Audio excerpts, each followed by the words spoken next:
And kind of building on out from the kind of your own work, just curious to kind of get your perspective around who you think of other brands, maybe completely different sectors, who's impressed you through COVID in terms of how they've responded. I think the amazing thing about the vast majority of companies is, and I'm sure they've learned a lot from this, is that they've become so creative in their problem solving. Clearly, if we take a marketing point of view or a TV creative point of view, I mean, we all sit there and watch TV ads. You know, there are some which you look at and you go, okay, I can understand how you've had to knock that together using your team, and there's a lot of the kind of vox pop kind of style TV ads. But then you see something like Virgin's TV ad. I was like, it's just, that's powerful, right? It's kids singing. It's really fantastic. And I think a lot of brands must have really understood how they can be so much more, and I'm trying to use the right word because I don't want to sort of,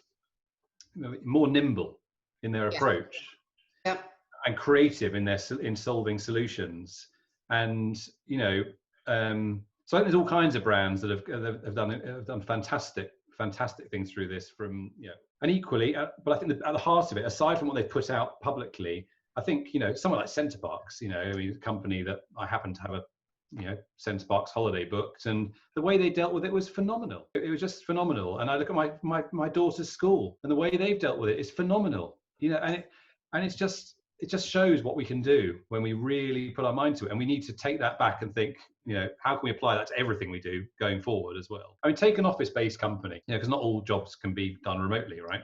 But take an office-based company. If a company has adapted from normal office-based, call it 9 to 5, regular office setup, all that stuff, to distributed working in a matter of days, and we've gone from something like 5% working from home to plus 50%. What does that mean for the future of how we operate, the future of hiring? Because we're no longer limited by people who are 1 hour from the office. Absolutely. Operating expenses. Do I need to travel to New York to have that agency meeting? Probably not. Do I need a huge office space? Probably not. What does it mean for team productivity? And I think we have to say at this point, COVID has created massive problems and upsettingly so much tragedy. And we have to first recognize that and go, it's just been horrific for so many families. And you'd never wish a pandemic on the world, clearly. But we have to take the positives as we go forward. And I think there are going to be a lot of positives that we can find as we go into the future. I agree. And it's interesting. I was chatting with somebody who framed this really nicely, actually, which is, I think, from a governmental point of view, obviously they're talking about build back better. But the version of that which I prefer is build back different, which is actually to almost use all of this learning, not to just be iterative, because that would just assume kind of incremental shifts. It would be to almost have that bit of a reset moment. But actually, as awful as this experience has been, there could be some quite transformational leaps that could occur actually coming through the other side of it. And so for me, actually, I think the idea of a build back different feels much more compelling to me. But absolutely, I'm with you in terms of, I would be very depressed if things actually flip back to broadly what they were before. I think that would be bonkers. I don't think they will. I think, if you think about the sort of what we've learnt, or what I've personally learnt, is by this setup, we're slowing down and we're focusing on our well-being.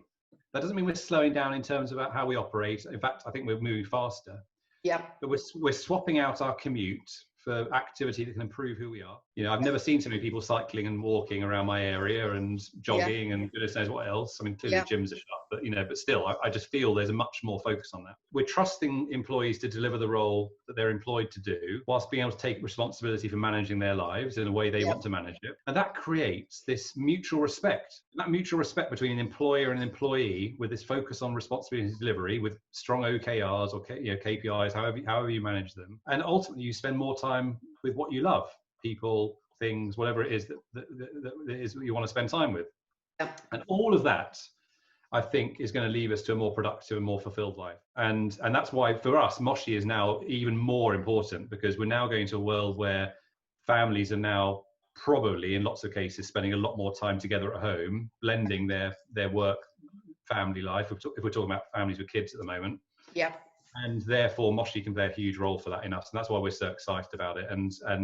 But I do think, you know, I mean, the amount of traffic you see on the road is obviously significantly diminished. Yeah, that's got to be a good thing, right? And I'm like you, I don't want to be sitting here in a year's time and going, oh, it's just back to the same way it was in 2019. No, I completely agree.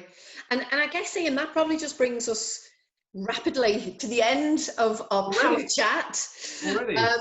And kind of the bit I wanted to kind of just ask really, and I think you've touched on this as we've gone really, I always think it's kind of quite interesting to kind of reflect on a very kind of human bit, which is, what have you learned about yourself during COVID? Yeah, I mean, there's a very, very fine line between what we would call a 2019 normal and the 2020 we find ourselves in. And I think we have to build that thinking, you know, as a planet, I'd say, into our future. And I think, let's take another example, the environment. You know, we all see scientific reports, we all see how bad the environmental situation could be.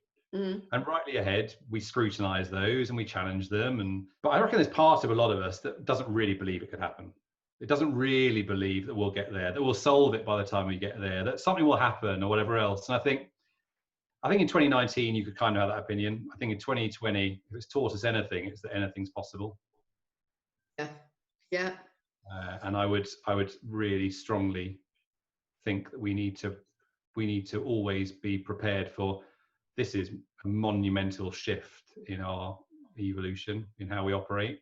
Yeah. And no reason to think that there won't be other ones, and we should be ready for those. Yeah. And we should try and prevent them. Well, Ian, I absolutely love the optimism with which you've kind of closed this session, because I'm right with you in terms of, you know, I think that notion of anything is possible through this, both in terms of, I think, how we've reacted to it as human beings and how things can kind of progress through the other side of this is that kind of enduring hope that I think we all kind of have to have and strive towards that, really. So we are done. So thank you so much for joining me for this session. It's been an absolute delight chatting to you and kind of hearing your thoughts. It's just fabulous to hear all the brilliant work that you're doing with Moshi, because it's playing such a fundamental role, as you say, in terms of kind of getting families through all of this. And then, as you say, you know, moving into mindfulness, I just think that, you know, I think that you're at the tip of the iceberg, really, in terms of, I think, what your product could do. So yeah, been an absolute joy chatting to you, Ian. So thank you so much for your time, and good luck with everything. Stay safe, and I will hopefully speak to you again soon. Thank you so much for having me. All right, take care. My pleasure. Thank you, Ian. Bye-bye.